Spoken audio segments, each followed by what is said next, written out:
but I can't come in. You know what I mean? That shit. Yeah, that's wild. like O.J. Simpson. That shit be wild. I be like, wow. That's why O.J. Simpson kind of flipped out, I think. Yeah, it's crazy. He got to a point in his brain where he was better than what he come from. You know what I mean? Oh, definitely. You know, once you lose sight of yourself, you know. But you know, he's in Las Vegas seeing all his paraphernalia. Oh, you talking about that situation? I'm on his side. Yeah, I'm on his side. Only thing I see he did wrong was he paid his guys to go do it, and then he still showed up. No, he should have stayed up in the suite. Y'all come tell me what happened. Mm-hmm. Right. What you do with that cutter? Okay, it's right there. Mm-hmm. All right, you ready? I'm on his side with that one. Yeah, I'm ready. That would have pissed me off too. Yeah. We're trying out this live shit for the first time, so fuck with it. Share this shit if you can. Let me make sure this is. You can do that. You try to go live. Yeah, we live. You got people, did people know you was going live? Not really. Not really. I said fuck it. I text him earlier. I'm cool with life. Sorry. He's down with a big fan. You ready? Yeah, I'm ready. Cigar talk. How are you gonna do my motherfucking intro? See That's your intro. It is my intro. It's our show. It is our show, but I always say Cigar Talk Podcast. What the fuck? No, you don't. Do you? Okay, yeah. Listen to the last. Fuck you. Never mind. I'm not doing the fucking. Where are we? What are Cigar we doing? Talk Live. See, you ain't got podcast. It's Cigar Talk Podcast. We back in the building. But we live. Yeah, and we live for the first time. Me and your boy. It's your boy Cobain and East Ave who's taking my intros and shit. What it do? You know what I'm saying? What's up with you, brother? How's your week? You know what? It's pretty busy. It's about to get busier. The weather's nicer, so you should be doing. Finally cracked. Yeah, it should be cracking. People should be hitting up KansasCityTourCompany.com /calendar and booking those walking tours with Mr. Kansas City Black History. You know what I'm saying? They should be doing that each time. Yeah, so we're going to be down on 18th and Vine doing walking tours for International Jazz Day. That's going to be April 30th. April 30th, okay. Yeah, so that's next Monday? No, it's Monday. Yeah. Okay, Monday. Okay. Yeah. And then you got a birthday coming up. I got a birthday coming up. I'm getting a little older. So, hey. Yes. Class of 87. Always in the house. Yeah, okay. Well, shit, man. You got to turn up. We got to get a couple. We got a couple bottles in here now for you, man. You know what I'm saying? Okay. Yeah, man. Well, you know what? We got some Tauruses in the house. That's what's up. Yeah, man. Let's do this now because you know what? I'm excited. You excited? I know you stay excited. Yeah, I'm excited. You said you said he was writing some rhymes down like earlier today and shit. He said he was gonna go back to putting this shit together. Let me see if I can help him out. Maybe make an introduction. I'm like, shit. You don't need no introduction. It's Big Scoob in the building. Hey, he ain't no stranger from around here and shit. We got Big Scoob in the building, man. How you feeling, big bro? I'm a little tired, man. Like you say, the sun's out, so the sun is out. That should invigorate you. I get down with these properties, man. So it's a lot of work to do. Okay, I've been swamped all week, man. Okay, but actually, it's a wonderful thing. It is a wonderful thing. It's a wonderful thing to have some work to do. Yes, it is. Especially some righteous work. Yeah, especially when you're talking about them properties and you know what I'm saying. You're talking about ownership and shit. But anyway, we got a lot to get into with this show, man. I'm looking at my thought process around the fact that how long I've known you know what I'm saying, specifically, but just us being in this area, you know what I'm saying, and the history behind this area. I mean, you obviously grew up, you know what I'm saying, a couple blocks away, right? Yes, sir. Yeah, so it's my soil, you know what I mean? That's my slang term I got from the big homie Inglewood Muggs. You know, it's my soil, man. Shout out to Inglewood. This is where I was born. This is where I'm planted. This is where I get it. You know what I'm talking about? Okay, so you are a product of Kansas City, Missouri School District? Or you those? I went to, when I was younger, I stayed with my grandma down north off of 34th and College, so I went to Sanford B. Ladd. SB Ladd, okay. But then I came out here, and before they closed, I went to Nelson. I'm going to move this up. Then I got shipped to Bryant. And my mama wouldn't let me go to Truce with my friends. You know what I'm saying? Oh, yeah? I went to Truce? But it didn't help. You went to Truce Elementary? Okay. It didn't help. You know what I'm saying? We met up at Bingham anyway. And then I went to Southwest. So I've been in this same area my whole life, man. Right. So you was up at Bingham, okay. Yeah. Now, cigars. Before I get too far in the game, what we got going on? Scooby know his way around the humidor here. He been here several times. Right. He done hit me up and said, look, bro, find me something I like, something along my tone. Right. You tell me, go find what you a medium to mild kind of, right? Yeah, I like, more creamy tones, that harsh leather, like that's a little too much for me. You know what I'm talking about? Right. So, like Muggs sent me them Cubans. Remember them Vegas Rubanians? Yep. Like I like them. That might have me but they get me too. Yeah, it's too much for me. Yeah, it was, so that's why I go. What's too much? Is the flavors too much or? No, the high. Oh actually, wow! Like I get woo. Yeah, that's too much. So we got the White Series Montecristos going on right now. Good smoke. Montecristos, obviously, the number 2. Arguably, in my mind, is probably one of the most coveted cigars out. Montecristo number 2, right. Cuban lane. So this is something that's a little bit more, I would say, tamed in terms of its flavor, but it's really consistent all the way through. We've had these several times, so that's what we do. And I'm pairing it up with a little Maker's Mark. Scooby said, bring me some jugs of water, so I got it. I'm still sober. I'm sober for 19 months now.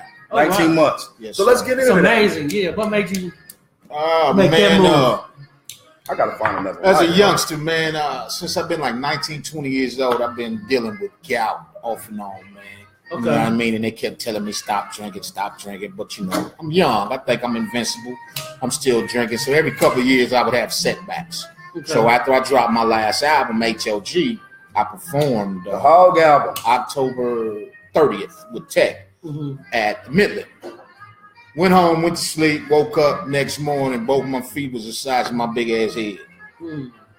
So after months and months of tests, I couldn't walk. I didn't walk for like 6 months. Tests, they figured I had rheumatoid arthritis on top of gout. Like they thought it was lupus. What I didn't know, lupus, rheumatoid arthritis, and gout is autoimmune disorders, disease, however you say it. But they all run in the same family. You see what I'm saying? And this shit's tough, man. It had me, I had a horrible 2017, and I'm just now up. And the album dropped in 2017, though, right? It dropped November 16th. November 4th. Okay. You see what I'm saying? 16. Okay. I was actually down when it dropped. I didn't get to tour. I remember that, bro. Nothing. You know what I mean? You helped me get on Worldstar for the first time, so I had a cameo appearance in Big Scooby's soul music video. Yeah, and that shit was. You bought me cigars that day. That shit was dope, though. You know what I'm saying? Because you had the steppers out. You know what I'm saying? Literally. That song encompasses, you know what I'm saying, a lot. Like where did that song come from? Obviously, you demonstrated your mental capacity when it comes to music, but how did you put it together? I don't celebrate holidays, man. So I sat outside my house on 4th of July and everybody kept pulling up. From aunties to everybody, and they wanted me to do something. But I didn't want to do it. I pulled my old school out and I just played my playlist. Yeah. You know what I mean? So everybody was shocked that I would play jazz and I would play blues, and I'd go back to YG, then I'd go back to, the Bloodstones. So everybody was shocked in my playlist. So it gave me the idea, like, damn. So I wrote a song about my playlist. You know what I mean? Every artist, every song that I liked, I wrote a song about it. You dig what I'm saying? Right. And the way the steppers got involved was, when I heard the song for the first time, the way Boog did the hook was like, this is like for an older crowd. So if I encompass that and bring it all together, all ages can enjoy it. You dig what I'm saying? And that's how that came about. Dope, man. Dope ass video. Cool. Had a little man out there out clean, all the whips out. So how long you been a fan of jazz? Actually, I wasn't a fan then. I hated it when she played it, but I grew up in my house with my moms. Okay. And the way my mom's relaxed was she played jazz. That's what she did. So do you have any favorites?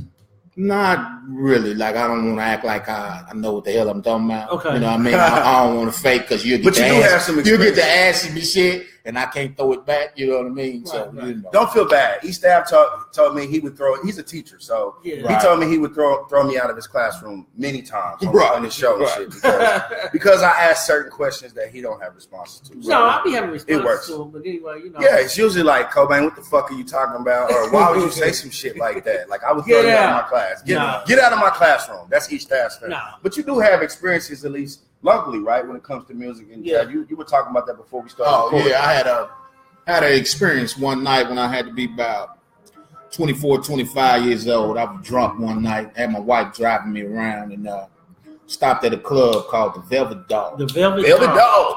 Just to see what was happening. Never been in there, I think they shut the Velvet Dog down. I don't know. Or they renamed it or something. Yeah, it was full of white folks, and I went up in that motherfucker. You know what I mean? And actually ended up having a good time. I met jazz legend born here in Kansas City, Sonny Kemp. Right. And he used to play at the Levee too. He performed on stage, got off stage, bought me and my wife's drinks, and we talked all night, man. Yeah. Had a ball. I remember when he was performing at the Levee one night, and me and some friends went in there, and on the humbug, I got on stage and did some poetry in front of a large group of all drunk white people. It was interesting, but yeah, he let me do that. Yeah. He was a awesome musician. He actually appears in The Last of the Blue Devils, which is a documentary that was shot at the Mutual Musicians Foundation at 1823 Highland. They've celebrated 100 years. Right. So the 18th Vine has been in the jazz. I mean, we are the center point of jazz here in Kansas City. Right. They say jazz actually grew up here in Kansas City, but 18th Vine has been in the news lately. Has been. Have you been keeping up with that? Now, so basically, there was a private consulting group that came in and said that they were underperforming, right? And the Jazz Museum specifically. Yeah. Okay. So give us a little bit of the background of what was up there, because I'd like to get your opinion on just thoughts in general about like music in Kansas City. And the music scene, the live music scene. Yeah. So the Jazz Museum has really gone through a lot of changes. This last director, Greg Carroll, he was replaced by Shepto Buckner. Okay, and she was appointed director of the Jazz Museum, and she did a jazz fest last year, and she was not able to pay all the musicians. And as a matter of fact, some of the checks bounced. Oh shit! And so it was over Scooby said, "Oh shit! Now it's Thomas. Now the ski mask Scooby's coming out." He's like, he turned his head to the side. He said, "Oh shit! Nah, that's horrible. You know, you go, yeah, pay for your travel, and you know what I mean." Yeah, so she bounced. It'd be a problem. Yeah. Has anybody ever not? I'm sure that's not the case. I need mine in cash. So for all your shows, all you do cash. I need half when I sign the contract, and when me and my folks walk through that door. I need the other half given to my guy. Yeah. And y'all come through. Oh, I'll leave. Yeah, your guys are not the guys to really fuck around with. Not to get off subject, but I done walked in with them one time, and I was trying to keep up and negotiating and or shit. something. Yeah, and I had, first of all, I had my fucking shades on and shit, and I think I tripped over some nigga in the backstage and shit, but I was trying to keep up. Okay. And it's a real fucking movement. It's like a fucking machine when y'all come through. But that's how you do it. It's half up front. No questions asked. Half when I sign the contract, and when we walk through the door, I need that other half. Yeah, or it's no show. Nothing happened. It's not my fault. You know what I mean? I'll explain it to the fans later. Like that fucking promoter was full of shit. Yeah, right. Yeah. How many times do you think that's happened? Has it ever? To me? Yeah. Now, I mean, that process has always been the process, or it's like. Yeah, you can basically tell, man, when the shit's not right. You know what I mean? Like. All shows, you know, just like the streets saying, our money's not good money. You know what I'm talking about? You can tell. Yeah. You see if it's being promoted correctly, you know. Right, you know, right. You know so let's kind of back up a little bit. So this situation, why don't you kind of like introduce our guest officially? I did. What the fuck? Where the fuck you been? No, I'm talking about exactly who he is. He's big motherfucking Scoob. Yeah, but everybody doesn't know that. Everybody don't really. Oh, shit. Come on now, like as far as his connection and everything. Hey, so everybody's heard of Strange Music, right? Well, actually, let's start before that. Okay, let's go before that then. Let's go, Scooby. You know what I mean? My bad. I'd assume you don't need an introduction. Well, I mean, we got all kind of people. You don't. And it's younger folks that watch this. You know what I'm saying? But I am the guy that gave you "Let's Get Fucked Up." You know what I mean? Yeah. The Kansas City anthem that still plays to this day. Yeah. I actually released it 20 years ago. Damn. What it was. My guy Diamond Shields, rest his soul. Yeah, rest in peace. Okay. Signed Tech Nine to a deal after he came back from Jimmy Jam and Terry Lewis label. Mm-hmm. He got dropped out Perspective. We met him in Minnesota. Mm-hmm. Diamond gave him a deal. They put out Mitch Bay, Cloudy Eyed Stroll. Had a movement going, Midwest Side. Okay. Yeah. I broke off from Midwest Side and started Hog Style Records. My guy Shorty had just came home from the penitentiary. Michael Whiteberry, I'm Job Bakari, Texas Will, and myself. We went in the studio, started recording. Tech heard the shit we was recording, came in and featured on our songs. You dig what I'm saying? So I released It's On Now, Let's Get Fucked Up on the first project for the 5-7 RDV. It's On Now was hard as a motherfucker.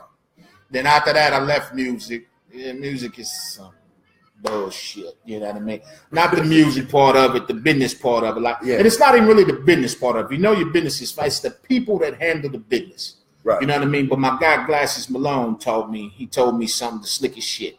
He said, the reason why I hate music is because I'm trying to bring the same moral set from the streets to that. Wow. It's a total different game, but I'm trying to play it the same way. And that's why it pisses me off all the time. And those lines will get blurry where you, just like you talking about the process of getting paid for shows and shit. So I left music for a while, got into houses. You know what I mean? Real heavy. Okay. With my guy that I'm working with now, Roberto Ville, you know what I mean? He told me all this shit. We got in these houses heavy. Tech start blowing up. He gave me a call. He said, big bro, I need you. I'm like, man, I really don't want to do that shit no more. He gave me a call. He said, I got a beat for you. He played a beat, which ended up being a song that we did together called Big Scoob. After I recorded that Big Scoob track with him, we put it out. Trav gave me a call, said, what you think about doing it out? You know what I mean? So I signed to Strange. 1, 2, 3, 4, 5 projects later, I'm dropping a new project May 25th called Duality. You know what I mean? So that was a good synopsis. But I know there was a lot of other areas I want to touch on, specifically going back to the Hog album, because that album to me, I mean, did you have Walk the Line on that one? Or was that on the previous? Yeah, Walking the Line. Walking the Line on that one. So what? And the visuals for that were super powerful. So this is in the height of a lot of the issues that we deal with police and brutality and a lot of the things. So how did you come up with that concept for the visuals for that specifically and the song itself? Actually, the song was really about me. I was walking a line on trying to change and grow up. You know what I mean? Get away from street shit, do this, and I was starting to figure out old friendships and all like that shit really don't mean nothing the older you get. So it was just like I'm walking the line. I'm figuring out when I need a motherfucker, they never there. You know what I mean? But I got I'm help you. I'll do. You call me, I got you. But motherfuckers is never there. Everybody think I'm the toughest motherfucker in the world. Nobody calls me and say, "How you doing?" Yeah. You dig what I'm saying? I can't never cry. I can't. You know what I mean? I'm losing homies. but I gotta be school. Right. So that's how the concept really came about. But then, just sitting while I'm writing, I'm watching TV. Another kid shot. Unarmed black man shot. This shot. Oh, yeah. So I put it all together. It all together basically saying, I'm at a crossroads where, I can pop or I can grow up. You dig what I'm saying? And that's where that concept came from. Yeah, it was powerful. Some powerful visuals in that and the project itself. So, and you mentioned Duality, and it seems like, again, I think you describe it for us, your fans and the people that's getting to your music, the variances. Duality is one part of it. I'll give you one part of it. Okay. Every time I hear, Trav didn't have meetings and Strange Music has meetings, like I'm hearing when they bring up my name, Trav says shit like, Scoob's talented. I love Scoob, but you never know which Scoob you're going to get. Then I hear my partner say, so you doing music today or you on fucking? Oh, damn. So it's just, I'm starting to figure out, like I say, as I get older, I'm starting to figure out who the fuck I am. Yeah, and I'm starting to see, if a motherfucker don't see me for months, I'm on some whole new shit. So motherfuckers think this motherfucker, he liable to say anything. Yeah. You know what I mean? Right. So when I start researching the term duality, I'm like, okay, so I'm torn between two concepts. You know what I mean? The man that the streets think I am and the man that I need to be. Right. You know what I mean? So that's what duality is basically about. But really, to be truthful, it's really my diary, man, from getting sick.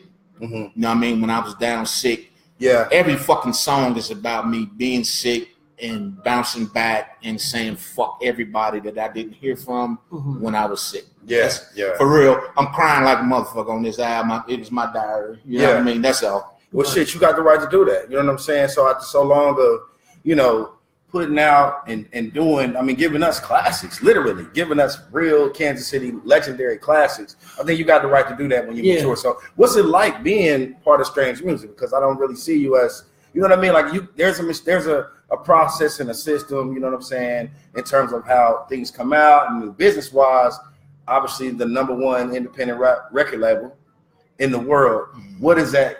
When you get up in the morning, you think about all the people that are dying and desperate to try to get in this industry. How's that land with you? With what you know? Strange Music is my job. Mm-hmm. I'm signed to a record deal. That's my job. Mm-hmm. Like that, just like you go to work. Yeah. When I go to the studio, when I go do a show, if I didn't book it myself, or if I'm not the promoter, if it's coming from Trav, I'm just going to work, man. Mm-hmm. Like I'm not look like I'm not 18. I'm not 22. Mm-hmm. You know what I mean? Like, right. Just going to work. They like, this is part of the process to feed my family. Right. You know what I mean? And I'm creative. Yeah. You know what I mean? My mom's was a writer. You know what I mean? She's a poet. You know what I mean? So she writes children's books. You know what I mean? I want to write books. Up like that. Yeah, I want to write creative. books. You know what I'm saying? So through all the bullshit, street shit, this, that, I still have a creative side. So Strange Music lets me let that out from time to time. You know what I mean? Yeah. You hear a lot of your struggles in your music. You know what I mean? You like, I was listening to a little bit even today. It's like you make a connection of like, hey man, I got decisions to make. I got kids to feed. I got moves to make. It's like a lot of people depending on me. When I make a mistake, it's huge. Oh yeah. You dig what I'm saying? I can't just make a mistake for Scoob. Mm-hmm. Don't have time. You know what I mean? When I make a mistake, I got daughters, man. I got my oldest daughter be 25 shortly. You know what I mean? And my second oldest is still in college. Yeah. I got twin girls. They graduate next week. I need to give you a flyer so you can come to the hell yeah, I'll be through that. So my wife, my moms, I got people depending on me, man. You know what I mean? And while I was down sick, my sister calls me and let me know she has some form of rare cancer. Oh man. You know what I mean? Then diamond pass from pancreatic cancer. Yeah, so man. I've been getting shit on for a while, man. You know what I mean? And I kind of, that's a lot. I kind of lost for a second. Like I got whooped. Mm-hmm. You know what I mean? But like I say, I'm back. The sun's out. I'm working. That's right. I got contracts on properties and shit. You know what I mean? That's right. That's that big dog talk. Yeah. So again, it's your boy Cobain, East Staff in the building, man. We got our special guest, Big Scoob, in the building, giving us the breakdown. I'm enjoying this Montecristo White Series. I'm just getting it. My shit started running sideways a little bit, so it took me about 30 times to get this motherfucker lit right. But I think I'm good to go right now, and I got a little bit of Maker's Mark that I'm fucking with. It's gone. It's time for another upgrade. But I want to talk a little bit about your relationship with some of these industry people. I shouldn't say industry people, basically like family. Like I got a chance to catch up with you when 40 and Be Legit came on the last project. Now that was for the Bitch Please track, but obviously our relationship is long standing. So how did that come about? Well, how does that, Well, actually, 40 has a relationship with Strange Tech, you know what I'm saying? And with Inglewood Muggs. Inglewood Muggs is the head of security for Strange Music. Okay. He's the head of security for E40 as well. Okay. So that's where that top comes about. You know what I mean? But Be Legit is exactly what you think he is. Yeah. B's that guy. You know what exactly. I mean? Be Legit's the reason why I rap. Is that right? In 92, 93, you know what I mean? When he put that album out, like, he was talking this shit I was living. Now you talking about him? Is in which album you talking about? Nah, his first Trying to Get a Buck. Trying to Get a Buck. Okay, yeah. You know what I mean? So that I would actually say he's probably my favorite rapper that's not really a rapper. Now the new project. What are your thoughts about? I got B on his new track. Okay. I got B on the new album with me. Okay. I got Fat Joe on the new album with me. Okay. I got Mitchie Slick. Who else is notable? Tech, of course. You know what I'm saying? But I wasn't gonna do any big features on this one. It was just gonna be I was just gonna do, me and my guys. I was gonna do me and my guys, but Muggs sent Be Legit a track that he heard, and he was like, "Nah, I'm on that one." Now, shout out to OG Muggs. Let's holler about him for a minute, right? Because he's been to the shop before, on cigars. His cigar shop is almost done. He told me downtown LA, right? Carson, actually. Okay, downtown Carson. Okay, how far away is that from LA? About 20 minutes. Yeah, so he's serious about cigars. And very high end, premium quality cigars as well. Now, when did you first start figuring out this was a hobby that you wanted to since I was younger, I always wanted to smoke cigars. Like when I would see somebody smoke a cigar, you know what I mean? I thought that was the shit. Right. You know what I mean? I thought that's boss move. You know, I sit back, mind my business, smoke my cigar. So I used to smoke weed, you know what I'm saying? But I'm a thinker, constant thinker. So when I get high, you think too much? Oh, God, my thoughts, they eat me up. Yeah. Mm-hmm. So I had to stop smoking weed, you know what I'm saying? So I was an alcoholic forever. But like I said, I got sick, I stopped drinking, and that's when I really got serious with these sticks, you know what I'm saying? But before that, like when I first started, man, I had to be like 25, 26 years old. You was smoking cigars? You couldn't tell me shit about a Macanudo. Boy, I thought I was the shit in the club with my Macanudo. Because you know, back then you could smoke in the club. Yeah. So I used to think like I'm the shit, you know what I'm talking about? So I've been for a while, but now I really get on what I like to taste. Right. For a while, you know, I was smoking them Padron Damasos. Yep. Padron Connecticut leaf. Super complex so cigar. I thought that was the greatest cigar. Then Mug stepped my game up. He started saying, "Taste this one. Yeah. Taste this one." And every time I come up here with you, everyone you tell me to tell you that shit bust my face. That shit too strong. I like that. I like that. That shit be too strong. Now, see, you got a bull in here. These are good. Yeah, those LFD bulls are good too. You know the chick at in Lee Summit, Red Cigar Room.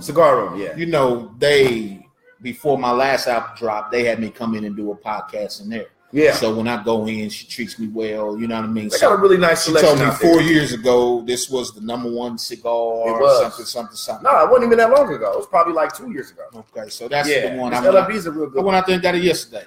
Man, you should have came here. It's a good stick, though. I was out there, though. Like I told you, I've been working, man. I've been wore out. It's all good. See my knuckles is busted up, ashy, fingers. It's all good. It's all good. So let's touch again a little bit about some of this project, the new project. You know what I'm saying? So you haven't released anything off of it yet, or have you? Is there a single just out? Snippets. Okay. And I was looking for it. If you pre-order the album, you get a free song. I did a song with a guy by the name of Pretty Boy Beats called Harder. Okay. And you get that. You know what I'm saying? And on there, I'm basically talking about every time you count me out, I just raise the bar up and get it done. Like, you know what I mean? As soon as you say, I'll Scoob through he this, okay, I raise the bar again and I'll show you know what I mean? And basically what I'm on is like, if I did this music shit full time, like if this was all I did, like, you know what I mean? This shit would be simple for real. You know what I mean? But I got too many responsibilities. Like everybody thinks it's because we do this music shit, you know, he's rich. Or he got that's not how it works. You know what I mean? If you're not buying my music, how the hell am I rich? Right. You know what I mean? Music is basically free these days. Yeah, downloads. Exactly. So it's all good though. Like I say, that's how I express my creativity. So, you know, I enjoy doing albums. Yeah, and that's the thing is those relationships too. I mean, you talked about obviously E40, Be Legit. You talked about a lot of those guys. What other relationships have you developed throughout your career that you really value now, based on like what you know and what you knew coming into the game? You know, basically everybody that I've met in the industry has come through Inglewood Muggs. You know what I mean? Like it was real. How you doing, brother? It was real cool meeting Fat Joe to figure out what type of guy he was. You know what I mean? He's so he came. I mean, you flew out there to do it. He did. Now this track we just did it. Okay. He was actually in Dubai when we did this track and he shot it to me. But he came and did the Summer Jam here. A few years ago, and that's the first day I met him. You know what I'm saying? We performed at Summer Jam, and he did Summer Jam. You know what I mean? But dude's wild, man. He's a lot different than you think. You how did you pick him? Like, I mean, how did you pick him to jump on the album? Was this a track? Because I got a track. It's about how we take women for granted out here in these streets. Okay. It's like, you know, that woman that love you. Yeah, she likes the fancy things you have. She but she didn't ask you for it. you know, but it becomes up on us like, I gotta go get this. So, you know, you make a mistake, you go to the joint, she ride with you whole time you do your bid. You know, when I got sick, mine roll with me. You know, when you cheat on them, if they really love you, they'll ride through it with you, man. Yeah. So, you know, Joe, they put him in the penitentiary for tax evasion. Okay. Yeah. You know, and he had just got married, you know. So basically the song is letting these women know, I know I fucked up. I know you're good for me, you know what I mean? Because those that know me know I've been with the same woman than 30 years now. Yeah, yeah. Oh, that's awesome. You dig what I'm saying? So this was just a song saying,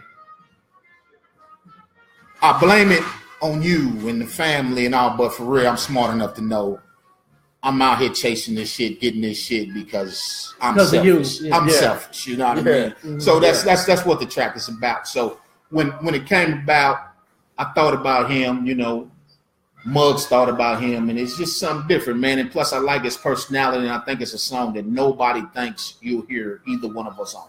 Right. That's dope, man. So the live show, I mentioned a little bit. I got a chance to walk in with y'all just on some random shit. I was actually coming off of being sick that show. Yeah. That wasn't even really me for real. I had a ball that night. Y'all was going. Yeah. From the moment, I'm like, God damn, but you know, this is some. But shows get hyper than that. You know what I mean? We have a ball, but you know, I was so worried. Like I say, I'm a thinker. So I was worried about my legs. I was worried about my feet. Like, you know, I can't miss this step. I can't, like I was thinking instead of performing. Yeah. I mean, it came off. Nobody else knew but us. You know what I mean? Yeah. So for this album coming up, I mean, obviously you got some bangers that, you know, I'm thinking about soul music. I'm thinking about Bitch Please. I'm thinking about a lot of the songs, you know what I mean, that really get people up and moving. Is it something that we can look forward to like that? I shoot my first video Thursday. It's a song called On Me. Where are you going to shoot that at? Actually, I don't know yet. They haven't called and gave me the particulars. They asked, can they write it this time? Usually I do my video concepts. I do everything. Mm-hmm. Yeah. But this time I'm letting the video guys go ahead and do it. So I'll have a meeting with them in the next couple of days, and I'll figure out how it's gonna go. You know? Your visuals always got to give like a real serious. My visuals just be me. You know what I mean? Like we shot. What's the one you was at? Walking the Line. Like that's at my. That was at my partner's house. That when we grew up, his grandma lived it. Okay. You know what I mean? Then his auntie lived it, and his mama lived there. Now he lived there. Yeah. You see what I'm saying? So the house that I shot Bitch Please and Soul Music at, like Will's grandfather lived there. Yeah. Now he lives there. Now you know what I'm saying? That's my shit be tied to me. To you, like, you know what I'm saying? But I guess they want me to get out of that this time and do, you know, more music. stuff that's I'm with it. People can recognize or. Now, if you listen to Tech, you're familiar with his music. Obviously, a lot of people are. He holds you at a certain level when it comes to his development and his understanding, particularly when it comes to gang culture. And that's a popular subject matter now with a lot of these newbies coming on board and a lot of that shit.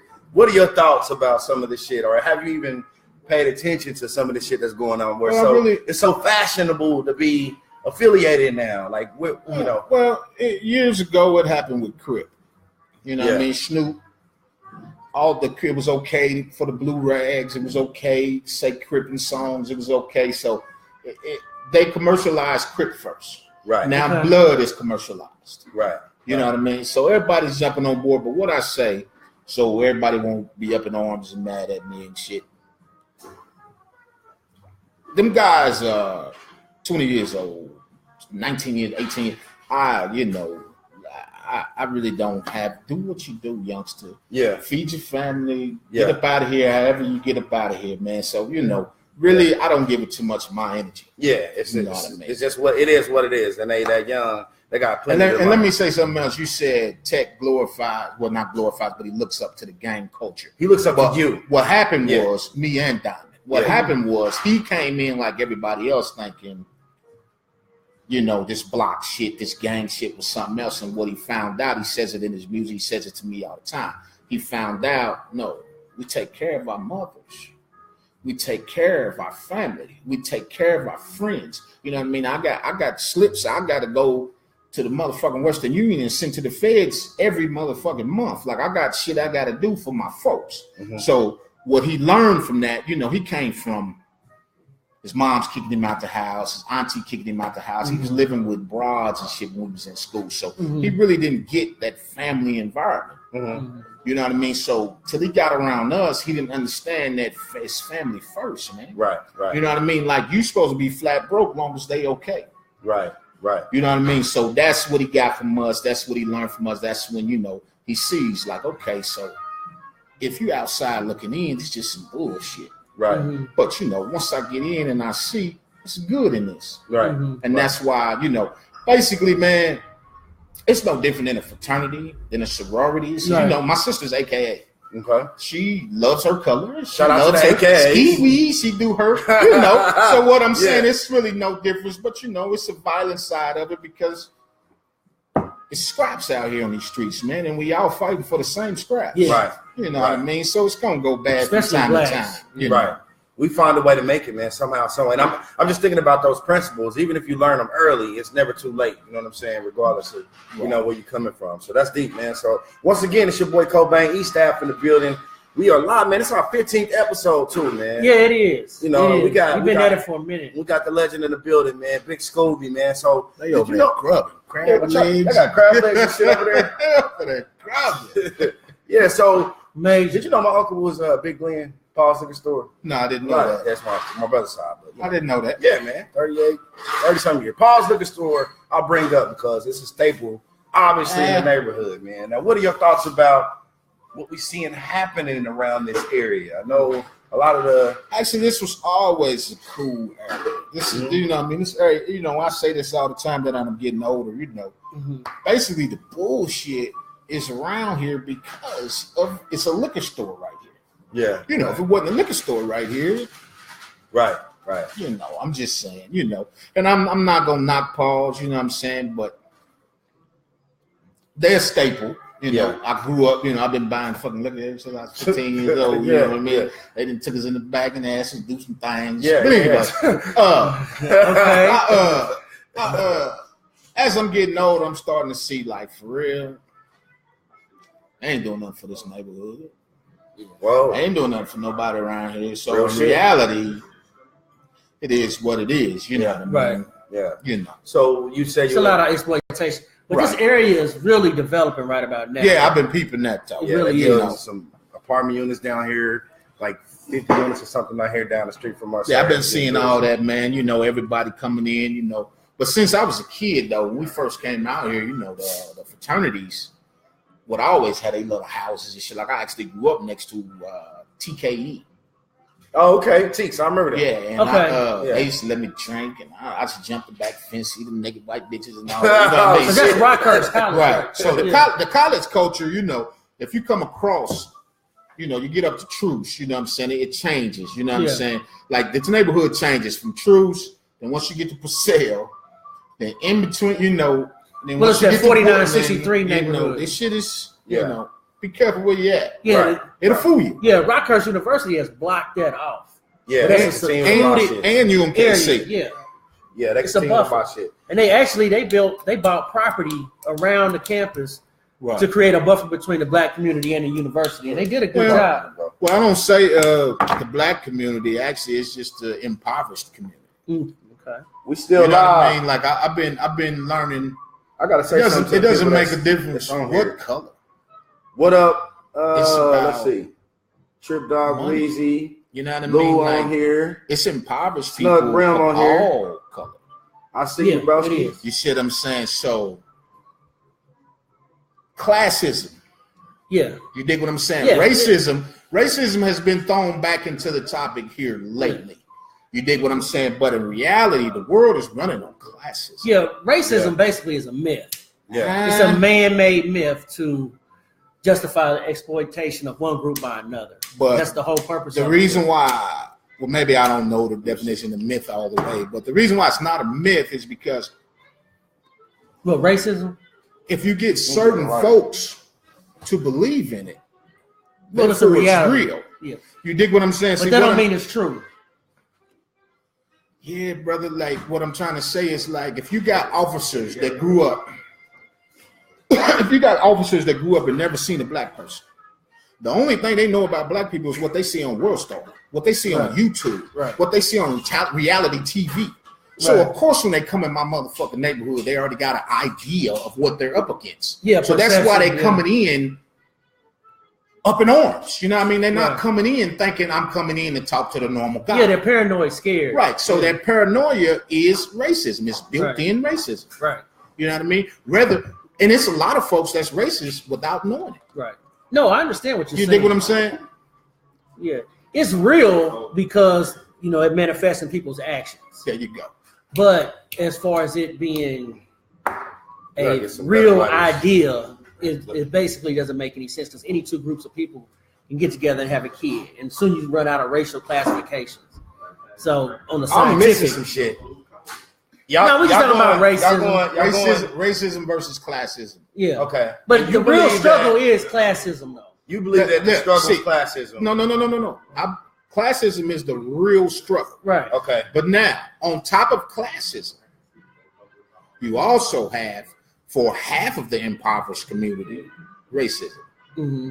You see what I'm trying to say to you? Right. Like, you got the same white man that's struggling. He's in the struggle the same as the black man. Mm-hmm. But on top of that, now, if I try to take my thoughts, my beliefs, my ways to a different community, I'm slapped back. Right. Because they already have an idea of who I am. Right. You dig what I'm saying? Mm-hmm. But see, that white guy can clean himself up, do what he wants, and he's accepted. Right. You see what I'm saying? So, but with that being said, I still say everything's out here for everyone. Get up and go get it. Right. Racism or not. I'm into fishing. I'm into hunting. I got jet skis, all that shit. Where do you fish at around here? Around here, everywhere I can. Smithville. Everywhere I can, but I go to the Ozarks and shit, and I be with my babies, and I think about that racism shit all the time, man. You know what I mean? But I'm going to be honest with you. In places where I think I'm going to have an issue, it's better than the places I think I shouldn't have an issue. Mm-hmm. As far as racism is concerned. Yeah, that's amazing.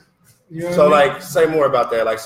Like when I go to the Ozarks and I'm on this rock, dust gravel road and nothing's around, no street lights, no nothing. I'm up in arms. I got my heat. I'm ready. Mm-hmm.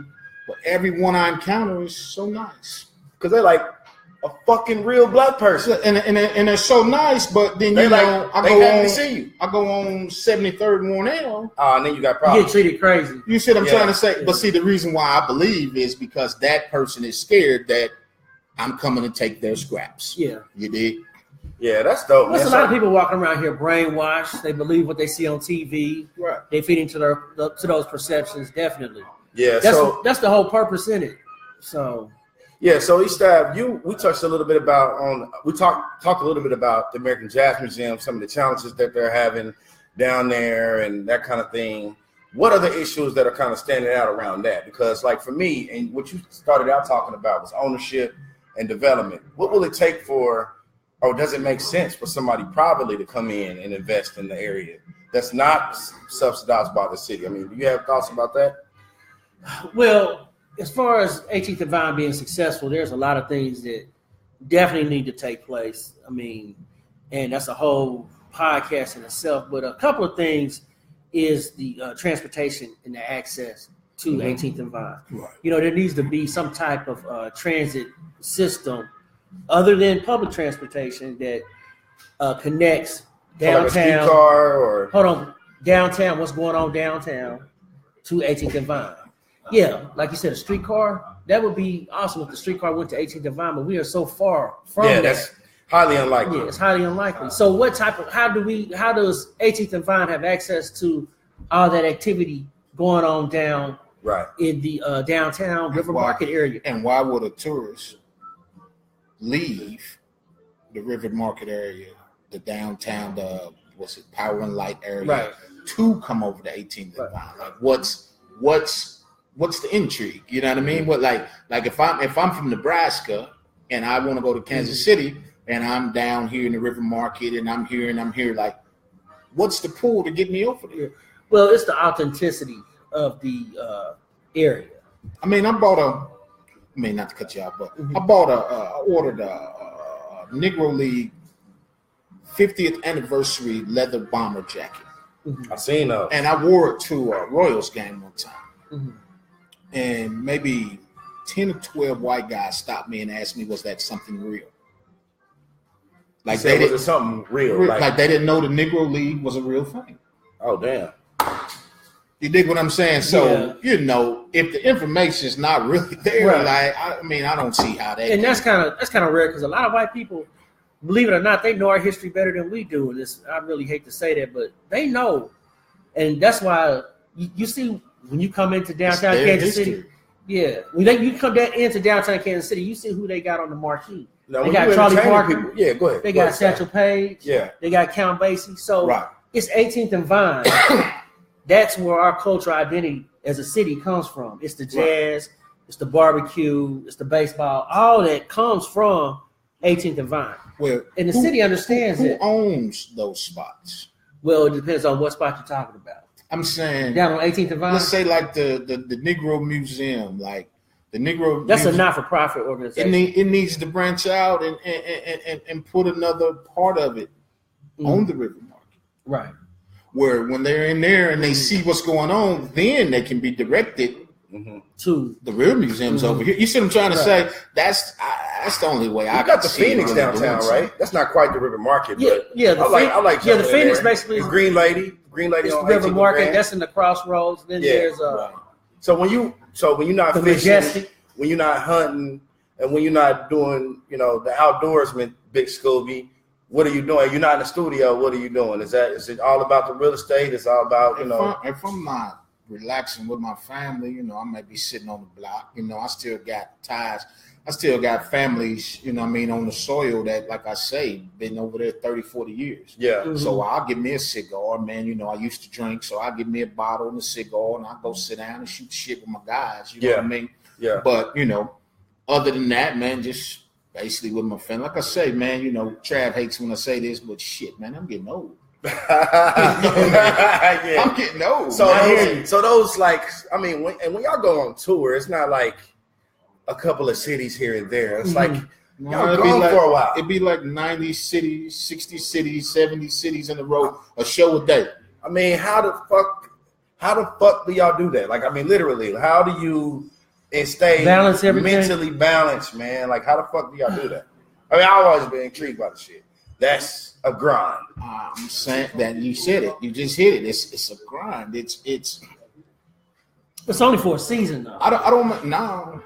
You know what I mean? Like once it's winter here, motherfucker be overseas. You know what I mean? It's always shows to be had. It's always shows to give. You know what I'm saying? But it's like. He said it best. It's a grind, man. It's the way you take care of your family, and with that, it's like it's always hope involved. Yeah, it's that hope. It's that this one song will catch on. Yeah, this song will catch on. So now I go from making this a show to this a show. Yeah. So it's all a grind, man. It's like anything else, man.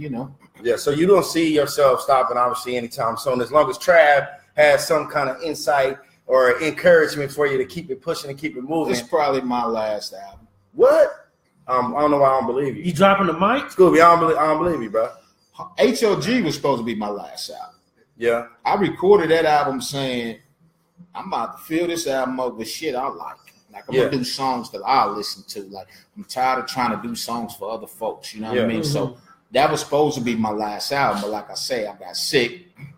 So my life fell apart. You know what I'm saying? So Trav, gave me a little bread to put another one out. Yeah. You know what I'm saying? And that's how this one came about.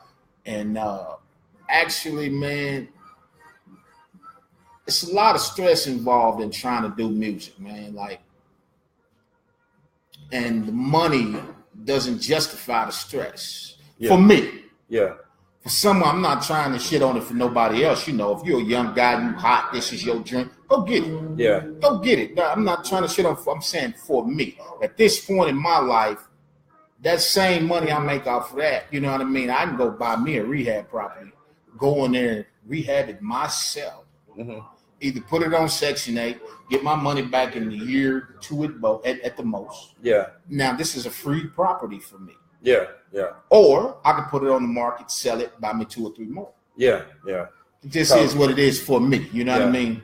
Yeah. So the shows, the recording. I mean, obviously there's a process. What do you love most about the music industry and what creating? You love? Just creating, just be able to sit down and thinking of an idea. I come up with a concept. I call my guy Boogeyman and I say, hey, make me a beat to sound like this. You know, I need it to, slap right here. I need it in the pocket. I want horns in this one. I want strings in this one. He sends, he hears me. He sends it to me.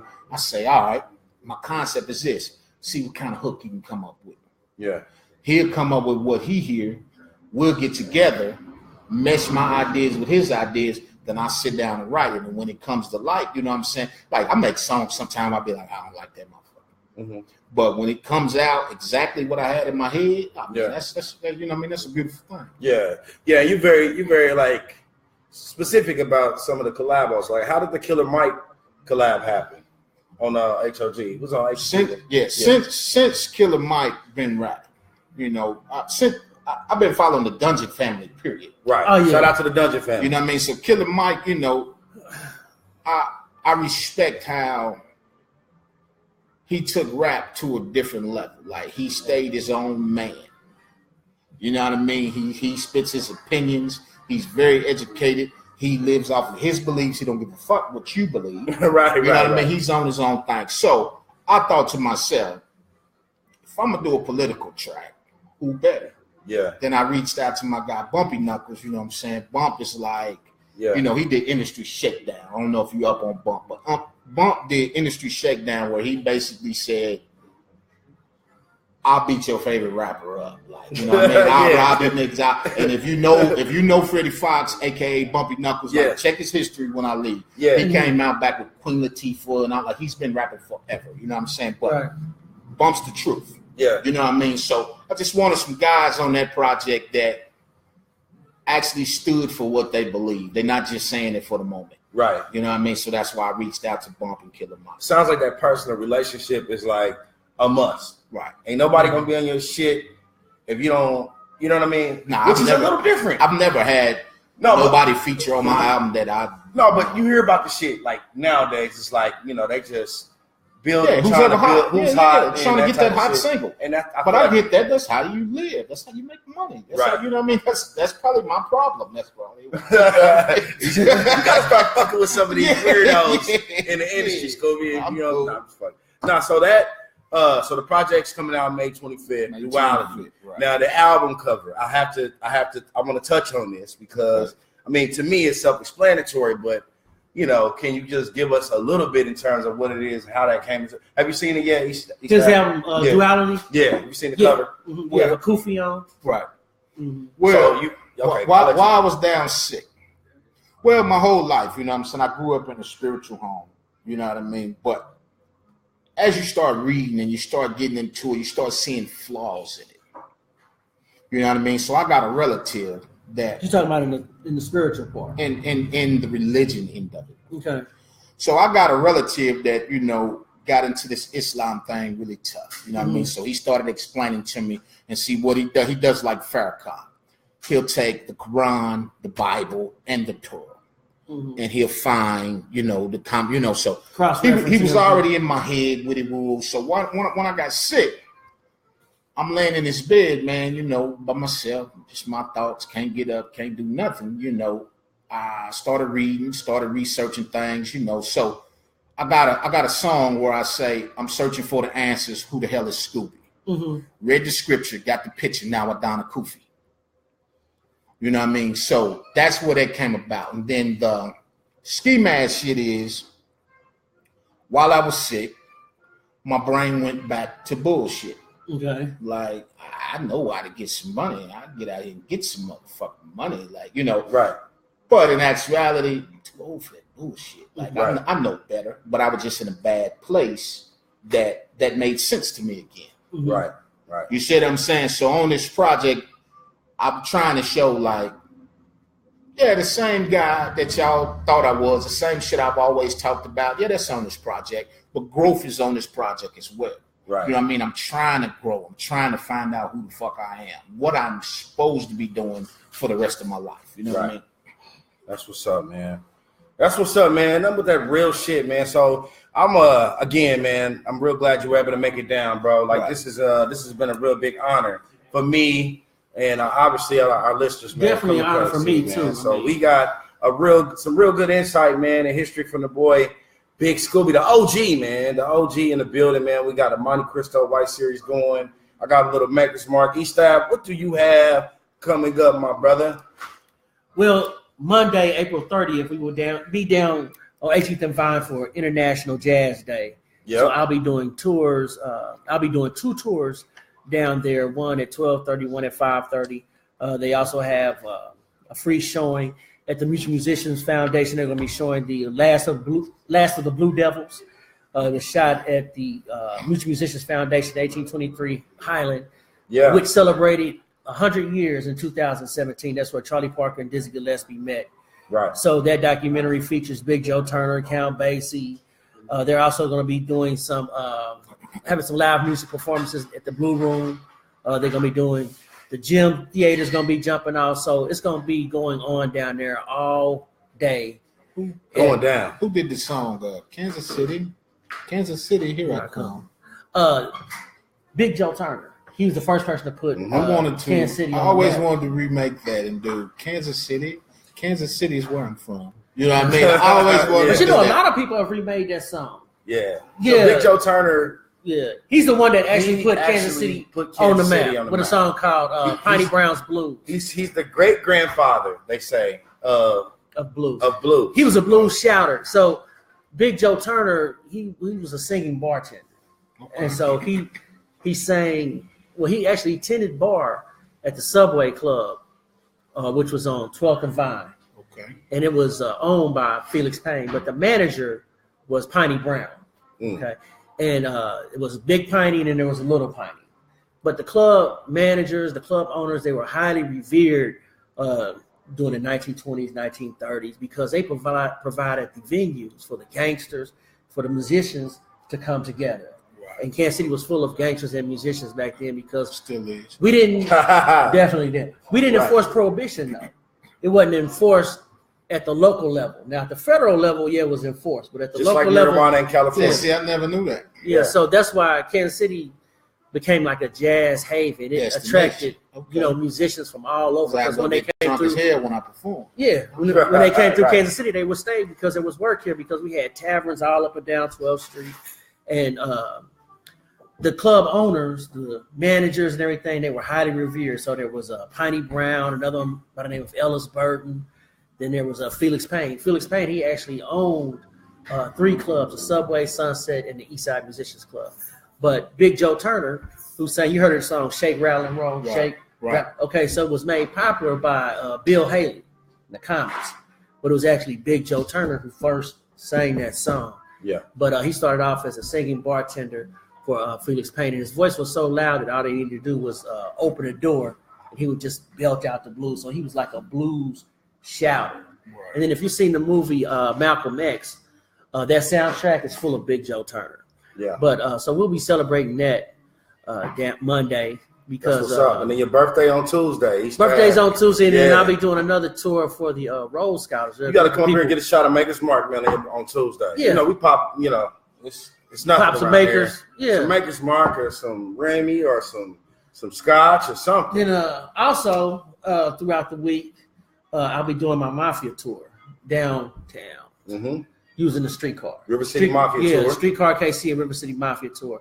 Yeah. So that's a dope tour. Yeah, definitely that because Kansas City is a gangster city. I might catch you on that shit. This shit you telling me is news to me. I know nothing about no walking tour and all that. It's news to me. Yeah, the walking tour and the tour downtown is actually on the streetcar. Have you been on the streetcar yet? I would love to see that. I love to see Big Scooby on the motherfucking street. I mean, I almost got on it one night. I was at the mid. Like usually when Ted performs, like I don't go in for the superstar shit. So I sit out front at the Midland. I smoke my cigars. You know what I mean. So everybody comes up to me. So while I was sitting out there, I kept seeing it go past. You know what I mean. Damn, I should just jump on that motherfucker. It's free. Yeah, it's free. Yeah, it's free. That'd be funny to see. But anyway, Scooby, 52518, Duality's out, man. How can people get in touch with you? tap in with you, get the IG handles and all of the info that people need, man. My IG handle is Big Scoob 567. My Twitter's the real Big Scoob. You can order my music, merch, whatever at strangemusicinc.net. Strangemusicinc.net instead of .com. You dig what I'm saying? But I like lately, man, I really ain't been on Instagram and Twitter and all that shit. Like that's just a job, man. It definitely is a job. That's just a job. I got shit to do. Yeah. Well, you bring it to the choir there. You got a property business. Scooby pulled up like, hey. But you know what? It works. Yeah, man. It does work. We'll say that. So yeah, man. So I'm gonna kick back, man. We're gonna rap some more. You ain't gonna rush off, are you? Bro? Nah. All right, we're gonna kick back some more. www.kansascitytourcompany.com/calendar. Yeah, man. Get on Sign there. Up for Streetcar KC. Yeah. River City First Civil time Rights we tried Tour. this live shit too, East Ave. What It's you cool. think, man? It's all right. You kind of blurred out a little bit, but we gotta get it better. I see the When sun. you sit back in that light. Yeah. Streetcar Anyway. KC, a River City Civil Rights Tour, Streetcar KC, a River City Mafia Tour. Yeah. And then walking tours, Bebop and Beyond down on the 18th and Vine Jazz, baseball, historic district. Combine all that shit. Yeah, it's to one thing. That's It's a lot of exciting. shit. One to tour, remember. Yeah, one. You just So, said yeah, www. That's a lot of shit. These tabs don't give a fuck. Yeah, Boy. Everybody's not computer savvy. Yeah, Like, you know what I man. mean? Like Yeah. this computer shit. I hate this shit. Do you? Man, I hate this shit. Damn. Well, look at your It's boy my lifeline Cobain. right now, boy. It's I'm telling East Ave. Our special you. In guest, the building. Big Scoob in the building, man. You know, if y'all want to talk about those brand partnerships, man, it's talkcigars@gmail.com. Check us out on iTunes. Check us out on Google Play Music. We everywhere, man. Anywhere that they index a podcast, we are there. And now we got an actual live video as well. We'll see how this shit goes, man. It's your boy Cobain, East Ave, the Cigar Talk Podcast, man. We'll catch y'all next time. Peace. Yeah. Oh, y'all was recording? Yeah. Recording That wasn't really and live. loud. Yeah. Okay.